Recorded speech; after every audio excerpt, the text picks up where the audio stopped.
quite unknown to travelers, where ancient mountains thrust down into Provence. The trek began on barren moors, 12 or 1,300 meters above sea level, through land that was bleak and monotonous. Nothing grew there but wild lavender. My route led across the region at its widest point, and after hiking for 3 days, I found myself in a wasteland, desolate beyond description. I made camp near the remains of an abandoned village. The day before, my water supply had run out, and I had to find some. The cluster of houses, although they were in ruins, reminding me of an old wasp's nest, made me think that once there must have been a fountain, or perhaps a well.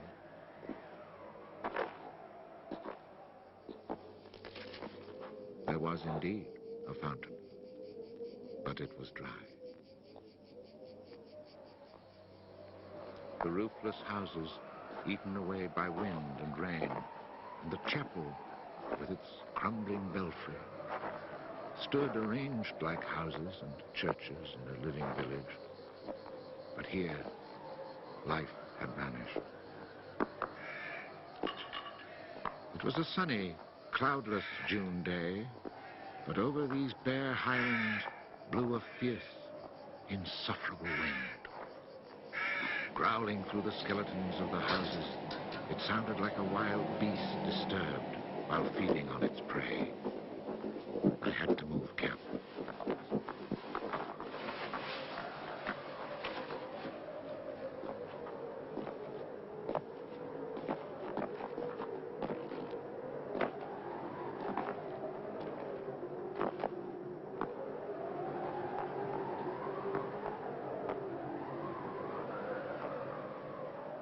After 5 hours of walking, I still had found no water, and I could see nothing that gave me hope of finding any. Everywhere, I came upon the same drought, the same coarse weeds.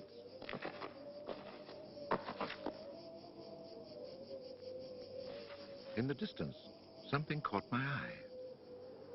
A thin, dark shape that I took for a tree stump.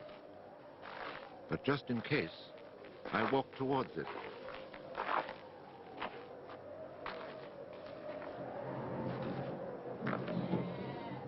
It was a shepherd, and beside him, resting on the burning ground, lay about 30 sheep.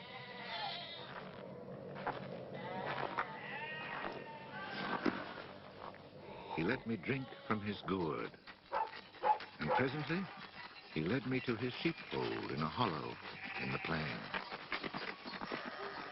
He drew water. Excellent water it was, too, from a very deep, natural well over which he had rigged a simple windlass.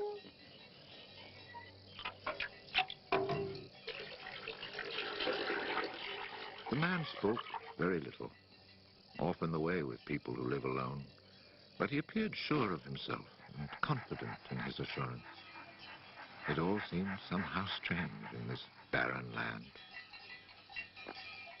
He lived not in a hut, but in a real house, a stone house, whose walls clearly showed how his own labor had repaired the ruin it had once been. Its roof was solid and strong, and the wind on its tiles sounded like the sea upon the seashore. Inside, it was neat and tidy. Dishes washed, floor swept, shotgun oiled. His soup simmered over the fire. And I noticed that he was freshly shaved, that all his buttons were firmly sewed on, and that his clothes were darned with that meticulous care which makes the mend invisible. He shared his soup with me.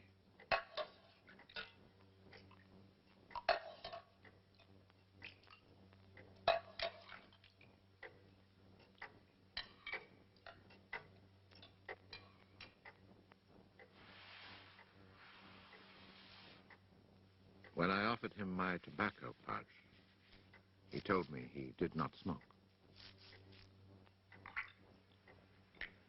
The dog, silent like his master, was friendly without fawning.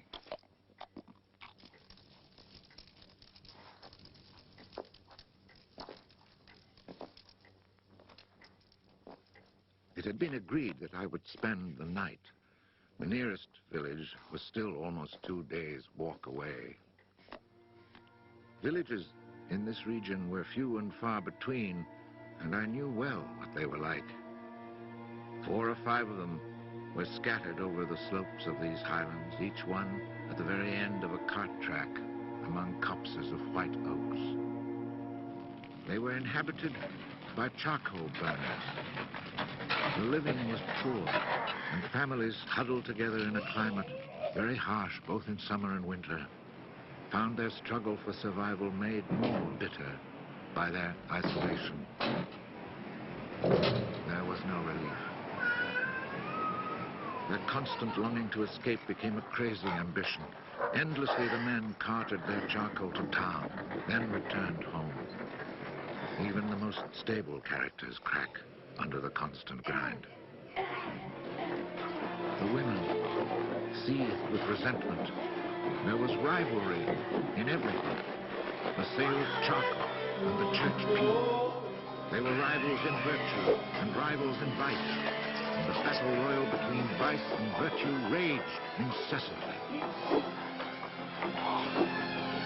And always there was the wind. The ever-present wind constantly grating on the nerves. There were epidemics of suicide and many cases of madness, nearly always ending in murder.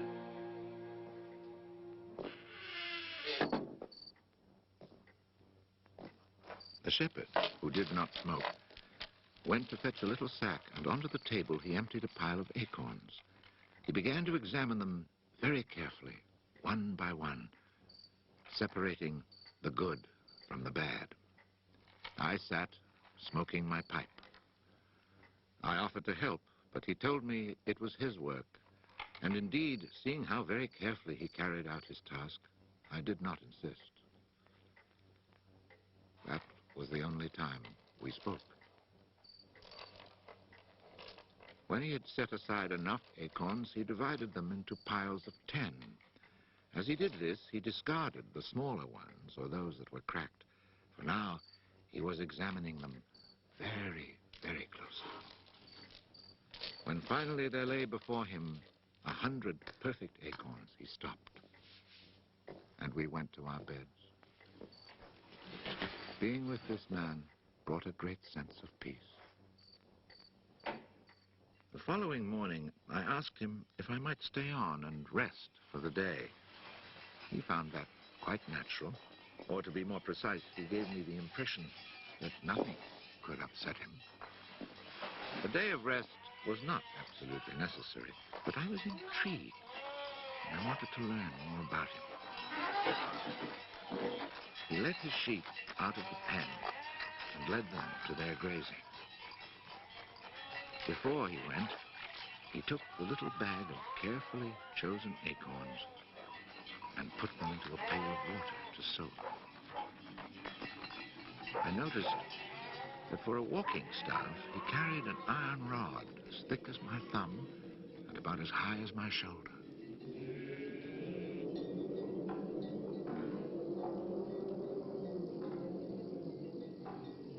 Pretending to take a leisurely stroll, I followed him at a distance, but keeping on a parallel path with him. The pasture for his sheep was down in a dell.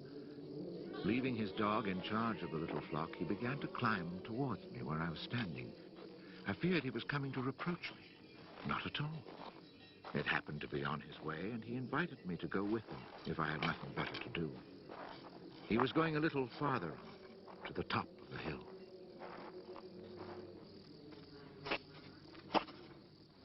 When we reached his destination, he began to drive his iron staff into the ground. He made a hole, dropped in an acorn, and filled in the hole.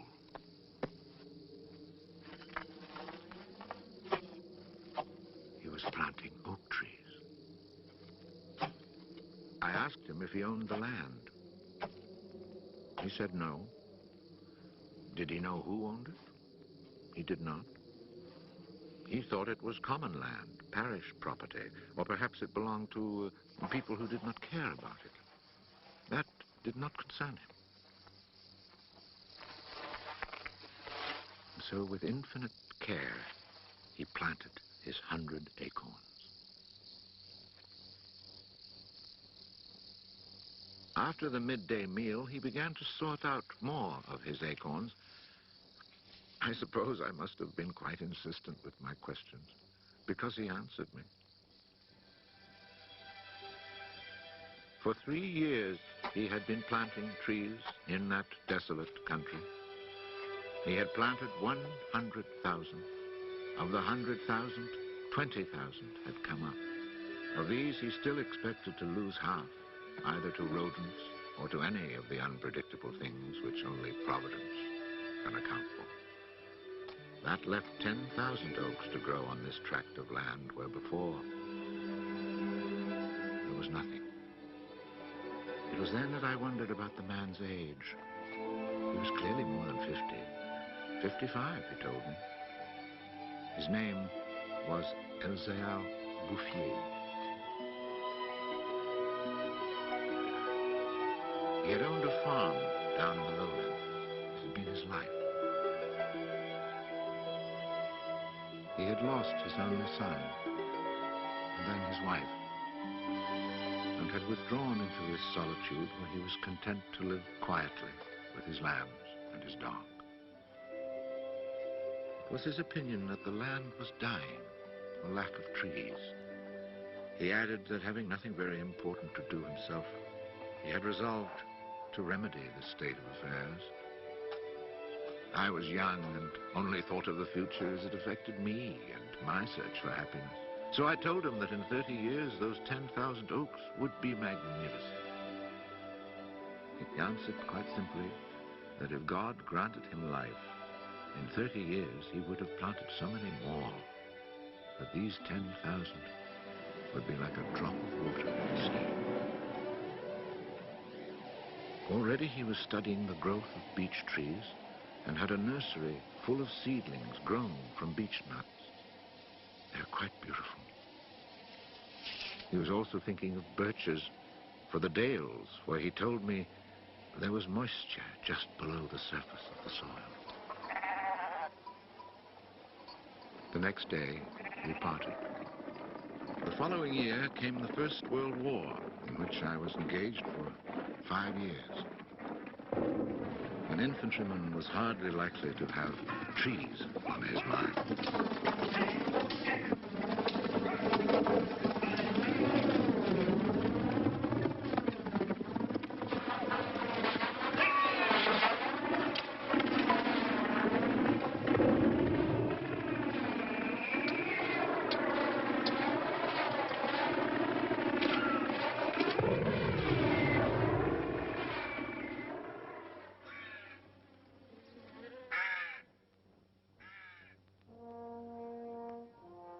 After demobilization, I found myself the possessor of a small gratuity and a great desire to breathe pure air.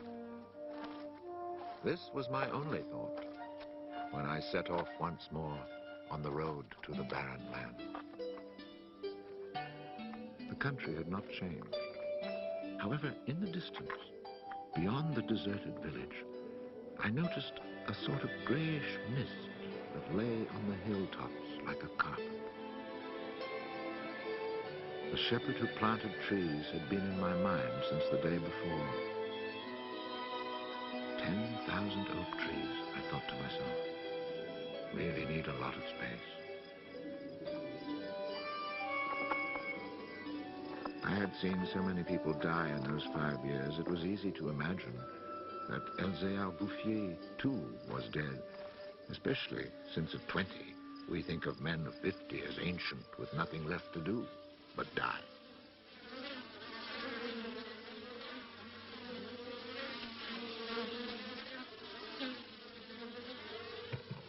He was not dead. He had changed his occupation. He had only 4 sheep left, but now He had over 100 hives of bees. He had given up sheep because they threatened his young trees. The war had not disturbed him, and he had calmly continued his planting. The oaks of 1910 were now 10 years old and taller than either of us. It was such an impressive sight, I was struck dumb. And as he never said a word, we spent the whole day in silence, walking through his forest. It was in 3 sections and measured 11 kilometers long and 3 kilometers at its widest. When I reminded myself that all this was the work of the hand and soul of one man with no mechanical help, it seemed to me that men could be as effective as God in tasks other than destruction. He had followed his dream, and beech trees as high as my shoulder, stretching as far as the eye could see, were witness to it. The oaks were strong and past being at the mercy of rodents. As for Providence, she would have needed a cyclone to destroy this creation of man. He showed me handsome groves of 5-year-old birches planted in 1915, the year I was fighting at the Battle of Verdun. He had set them out in all the hollows where he guessed, and rightly, there was moisture near the surface. They were like young children, tender yet firm and confident. And creation, it seemed, had just followed in a natural sequence. He hadn't worried about it. Resolutely, he had gone about his simple task. On the way down through the village, I saw streams flowing with water, which in living memory had always been dry. This was truly the most impressive effect of creation's natural cycle that I'd ever seen. Long ago, these brooks had been full of water. Among the miserable villages I mentioned before, some were built on sites of ancient Roman villages, and archaeologists digging in the ruins had found fish hooks, whereas in the 20th century, cisterns were needed to ensure even a modest supply of water. The wind had scattered seeds too, and as the water reappeared, so did willow trees, reeds, meadows, gardens, flowers, and a reason for living. But the change had come about so gradually, and that it was simply taken for granted. Of course, hunters who climbed these heights in search of hares and wild boar had noticed the sudden appearance of little trees, but had put it down to some caprice of nature. That is why no one had meddled with the work of the shepherd. If they had suspected it was man's work, they would have interfered. But who would even think of him? Who in the villages or among the authorities could ever have imagined such constant, magnificent generosity?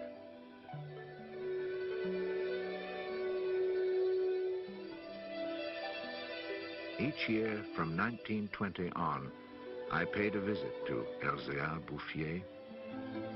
I never saw him lose heart, nor was he ever deterred. And often, God knows, it must have seemed that heaven itself was against him. I never tried to imagine his frustrations, but to achieve such an end, he must have had to overcome many obstacles. For such passion to succeed, he must surely have fought and conquered despair. We must remember that this exceptional man had worked in utter solitude. Solitude so complete that towards the end of his life, he had lost the habit of speech. Oh, perhaps he saw no need for it. In 1933, he was visited by an astonished forester who notified him of an order that lighting fires outdoors was forbidden for fear of endangering this natural forest. It was the first time the forester told him naively that he had ever seen a forest grow of its own accord. In 1935, a whole delegation from the authorities arrived to look at the natural forest. There was a high-ranking official from the forestry department, an elected member of parliament, technical experts, and there was a great deal of talk. It was decided something must be done. Fortunately, nobody did anything except for the one good thing. The forest was placed under government protection and charcoal burning was prohibited. For it was really quite impossible not to be enchanted by the beauty of these young, healthy trees. And they had even managed to cast their spell over the Member of Parliament.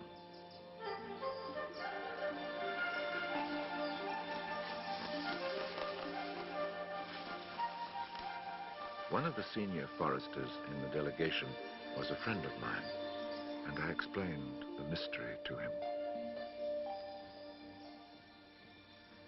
The following week, we both set out to find Elzéar Bouffier.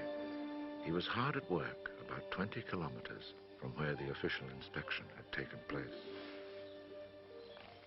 I was right about my friend the forester. He was able to appreciate all he saw. I offered the eggs I had brought as a present. We all shared our lunch and spent several hours in silent contemplation of the landscape. The slopes we had climbed on our way up were covered with tall trees 4 times our own height. I remembered how it had looked in 1913, desolate, but quiet, regular work, brisk mountain air, the simple life, and above all, peace of mind, had endowed this old man with almost awe-inspiring health. He was one of God's athletes. I wondered how many more hectares he would cover with trees.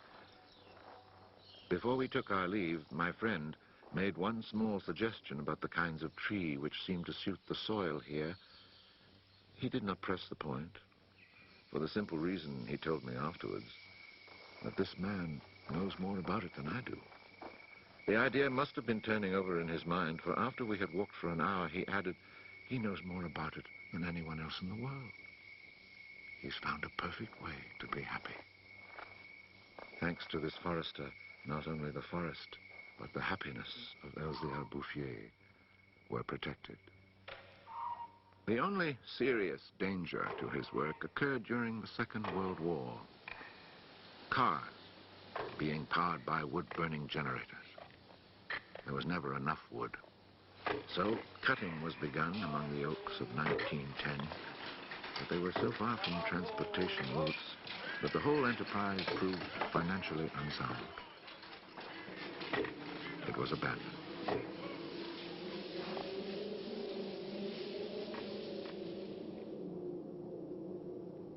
The shepherd knew nothing of all this. He was 30 kilometers away, quietly going about his business, ignoring the War of '39 just as he had ignored it in 1914. I saw Elzéar Bouffier for the last time in June 1945. He was then 87. Again I had set out on the road to those barren moors. But now, in spite of the dislocation left behind by the war, there was a bus which ran from the Durance Valley up into the mountains. I decided it must be because of this relatively speedy means of transport that I could not recognize the places where my walks used to lead me. It took the name of a village to reassure me that I really was in that region that had once been desolate and abandoned.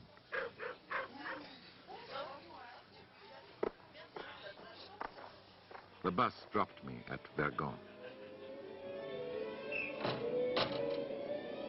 In 1913, this hamlet of no more than a dozen houses had 3 inhabitants, wild creatures who hated each other, who set snares to make a living. They were people without hope. Now everything was different, even the air itself. Instead of the harsh, dry winds of the past, there was a gentle breeze, full of fragrance. From the mountain tops came a sound like rushing water. It was the wind rustling through the forest. And then, even more astonishing, I heard another sound of water. I saw that they had built a fountain that was splashing merrily. And beside it, what I found most touching, someone had planted a linden tree, a perfect symbol of rebirth.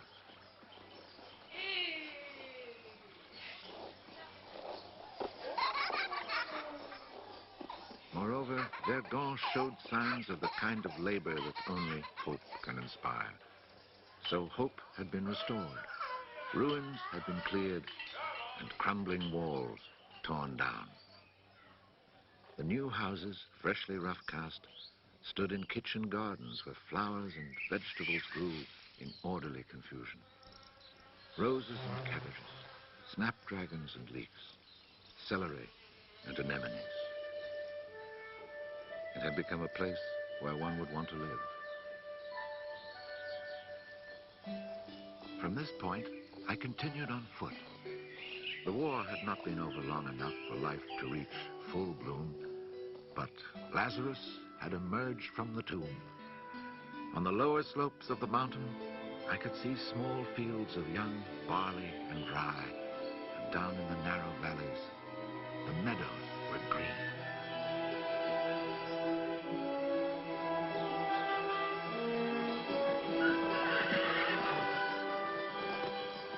It has taken only 8 years since then for the whole countryside to glow with health and prosperity. Where I had seen ruins in 1913, there now stand clean, freshly plastered farmhouses, evidence of happy, comfortable lives.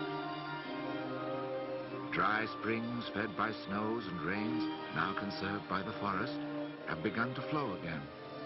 In the maple groves, each farm has its fountain brimming over onto carpets of fresh mint.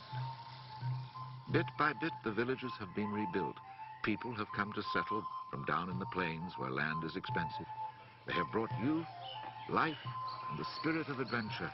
On the roads, one meets people glowing with health, and boys and girls laughing as they enjoy their rustic pleasure.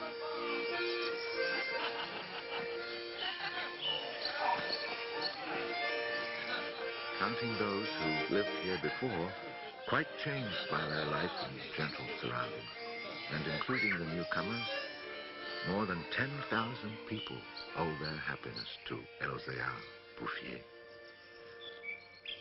When I think that one man, one body, and one spirit was enough to turn a desert into the land of Canaan, I find after all that a man's destiny can be truly wonderful. But when I consider the passionate determination, the unfailing generosity of spirit it took to achieve this end, I'm filled with admiration for this old, unlearned peasant who was able to complete a task worthy of God. Elzéar Bouffier died peacefully in Banon in 1947.